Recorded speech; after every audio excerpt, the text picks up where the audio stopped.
प्रश्न नम्बर 1, हावामा अक्सिजनको मात्रा कति हुन्छ?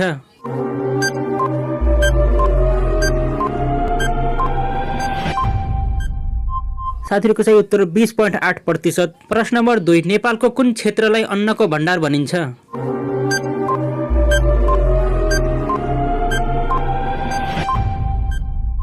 साथीहरूको सही उत्तर तराई क्षेत्रलाई। प्रश्न नम्बर 3, नेपालमा सबैभन्दा बढी प्रयोग हुने रासायनिक मल कुन हो?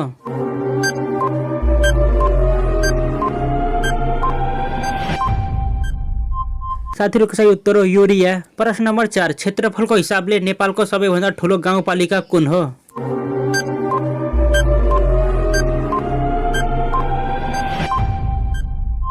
साथीहरूको सही उत्तर नामखा गाउँपालिका। प्रश्न नम्बर 5, भगवान विष्णुको चक्रको नाम के हो?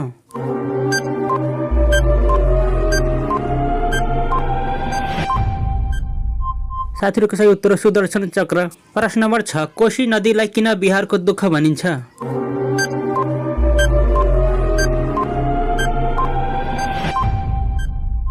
साथीहरूको सही उत्तर वर्षेनी डुबान गर्ने भएकोले। प्रश्न नम्बर 7, गाईलाई के को प्रतीक मानिन्छ?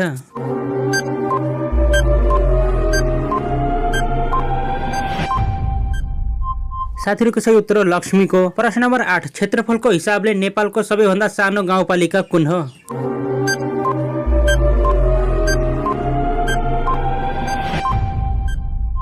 साथीहरूको सही उत्तर शम्सी गाउँपालिका। प्रश्न नम्बर 9, राजा पृथ्वीनारायणसँग जुत्ता र छाता माग्ने राजा को थिए?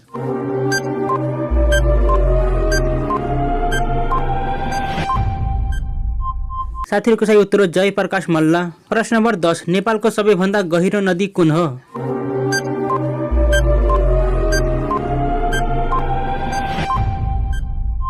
साथीहरूको सही उत्तर गण्डकी नदी।